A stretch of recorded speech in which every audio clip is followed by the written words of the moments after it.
విశాఖ జిల్లా Gajuwaka YCP MLA అభ్యర్థిని ఆ పార్టీ ఉత్తరాంధ్ర ఇన్ఛార్జ్ వైవి సుబ్బారెడ్డి ప్రకటించారు. ఎమ్మెల్యే తిప్పల నాగిరెడ్డి సమక్షంలో రామచంద్రరావు పేరును వైవి సుబ్బారెడ్డి అనౌన్స్ చేశారు.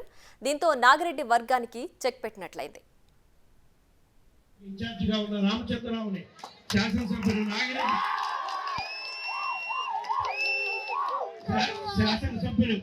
నాగిరెడ్డి గారి ఆశీస్సులతో, ముఖ్యమంత్రి జగన్మోహన్ రెడ్డి గారి ఆశీస్సులతో, మాజీ శాసనసభ్యులు గురుమూర్తి రెడ్డి గారి ఆశీస్సులతో, మాజీ శాసనసభ్యులు వెంకటరామరావు గారి ఆశీస్సులతో, మీ అందరి ఆశీస్సులతో మళ్ళా ఈ రాష్ట్రానికి గౌరవ ముఖ్యమంత్రి జగన్మోహన్ రెడ్డి గారు కావాలంటే రాష్ట్రంలో అత్యధిక స్థానాల్లో మన వైఎస్ఆర్సీపీ అభ్యర్థులు గెలవాలి. కాబట్టి గాజువాక నియోజకవర్గంలో కూడా ఇన్ఛార్జ్గా ఉన్న మన రామచంద్రరావుని గెలిపించడానికి మీరందరూ కూడా